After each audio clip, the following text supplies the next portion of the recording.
quando a gente fala de subjuntivo em português, talvez não se usa, como eu falei, tanto porque a gente tem outras opções de fazer. Só que em espanhol, a nossa única opção será o subjuntivo. Então, vou te dar um exemplo muito prático. Sabe quando você fala assim em português, vem aqui em casa para conversarmos. Conversarmos. Tá?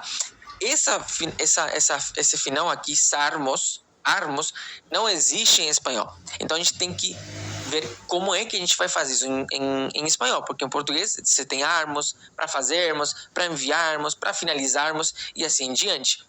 Só que em espanhol não. Ou outra frase, vem aqui em casa para a gente conversar, tá? Essa estrutura também a gente não vai usar em espanhol. Qual que é a estrutura que a gente vai usar em espanhol? O subjuntivo. E como que a gente pode, de uma forma bem rápida, assimilar essa conjugação? Vem aqui em casa para conversarmos. Ou vem aqui em casa para a gente conversar. Quem vai conversar? Nós, né? A gente, nós. Então, vem aqui em casa para que conversemos. Essa estrutura já é uma estrutura do subjuntivo. E é essa estrutura que nós vamos utilizar em espanhol. Então, ven aqui a la casa para que conversemos.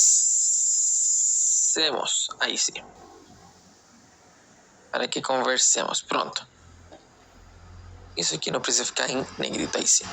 Então você vê que é muito mais fácil assimilar esse novo tempo, pelo menos aqui no curso, mesmo que você já tenha visto isso aqui antes, é muito mais fácil assimilar esse novo tempo com essa estrutura do português. Percebe? Então, para que conversemos.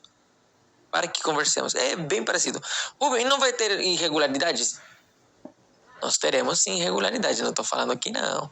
Tá? Mas é bem importante você já começar a se familiarizar com essa estrutura que nós utilizaremos bastante nessas últimas aulas aí já do nível mais avançado.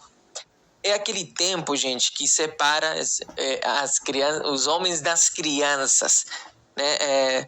Porque se você tenta fazer isso aqui em espanhol, ven naquela casa para conversarmos, é portunhol, não existe em espanhol. Ven naquela casa para nós conversar, portunhol. É uma estrutura trazida do português querendo encaixar de alguma forma no espanhol. Então, ou você tem agora tienes la opción de elegir. No quiero aprender el subjuntivo. Ok, pero vas a hablar mal el espanhol. Você vai falar errado, você vai falar um portunhol. E você não chegou até essa parte do curso para você falar o portunhol. Você chegou aqui porque você quer falar bem o espanhol, correto? Tudo bem? Então, por isso que a gente vai assimilar essa conjugação. E olha que interessante, a conjugação do subjuntivo no espanhol, ela também me traz a conjugação de um imperativo negativo. Então, por exemplo, como que é o imperativo afirmativo de estuda? Ou fulano, estuda mais. Estudia. Como que é o imperativo negativo? Tipo, não estuda. Em português é estuda, não estuda. Faz, não faz. Vem, não vem.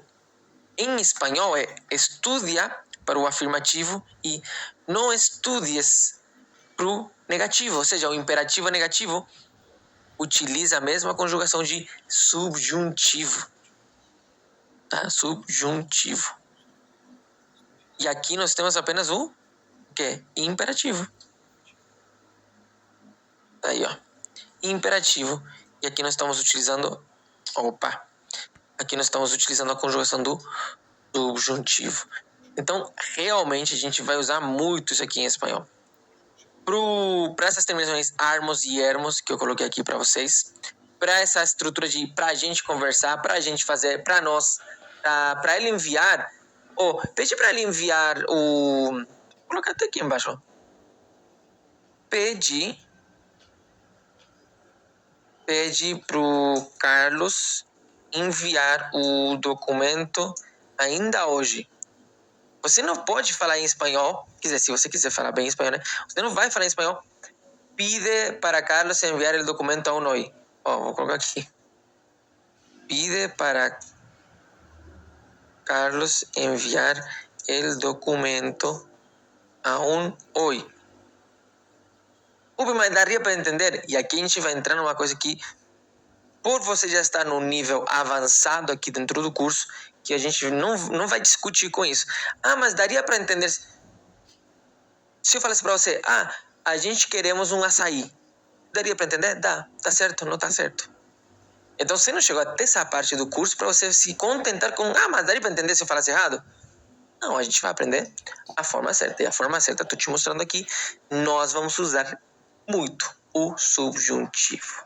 Tá bom? Então aqui, por exemplo, certo seria: pídele a Carlos que envíe el documento aún hoy. Aí sim, aún hoy. Tá? Pídele a Carlos que envíe el documento aún hoy. Esse pídele lleva tilde, né? Que a gente está falando de uma palavra sobre esdrújula, perdão. Aqui a gente tem um pronome de complemento. Bom, coisas que a gente já viu. Não vou entrar aqui de novo nesse assunto. Mas olha só. Aqui, de novo. Subjuntivo. Que envie. Tá? Aqui também subjuntivo. Tudo que estou colocando em negrito, menos aqui, que era só para te mostrar, é subjuntivo. Então a gente vai usar bastante. Usos. Para que a gente vai usar bastante assim essas estruturas de subjuntivo? Primeiro, Rubem, o que é subjuntivo? Tá? Em espanhol, tá? Nós vamos dividir principalmente a gramática indicativa ou a gramática subjuntiva. Qual é a gramática? Às vezes é bem dramática.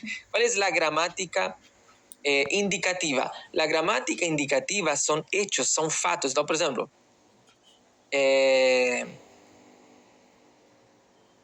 yo corro todas las mañanas. Aquele velho problema, a gente tem que mudar o teclado aí sim. Estão com saudade dessa parte? Eu corro todas as manhãs. Um fato, então é indicativo. Para que eu corra todas as manhãs, devo, não sei, dormir temprano, dormir cedo, deitar cedo, acostar-me temprano. Então, pode chegar a ser um fato, mas ainda não é, até que outra coisa aconteça. Então é subjuntivo, como subjetivo. Entende? Então os modos subjuntivos não são fatos. Pode acontecer ou é para que aconteça, entende? Então não chega a ser algo indicativo, algo de um fato. A principal diferença é essa, tá? Poderia aqui te encher de informação sobre isso, mas eu resumiria nisso. Principais usos, vamos colocar aqui, principais usos que le daremos al subjuntivo, ou seja, as conjugações, né, de fato, do subjuntivo. Número 1, quando a gente quer expressar, por exemplo, um desejo. Espero que mañana sea un día, o espero que mañana tengamos un día increíble. Estou expressando um desejo. Espero que amanhã tengamos um dia incrível. Outro desejo. Outro uso. Dúvida. Vou colocar em espanhol melhor, né? Duda. Por exemplo, no creo que esté abierto el supermercado. No creo que esté abierto el supermercado. Uma dúvida, né? Uma suposição, talvez. Suposição, tá? Uma incerteza, melhor, incerteza. Ok? A gente vai usar para tudo aquilo que não é concreto. Todo lo que no es concreto. Então, por exemplo,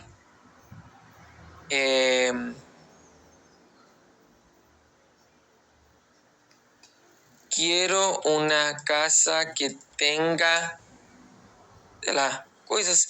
Não tô listando, não estou limitando, algo que não é concreto. Por quê? Porque subjuntivo é subjetivo. Então, um desejo, uma incerteza, uma suposição, uma dúvida que não é concreto, tá? Y obviamente todo lo que es hipotético. Por ejemplo,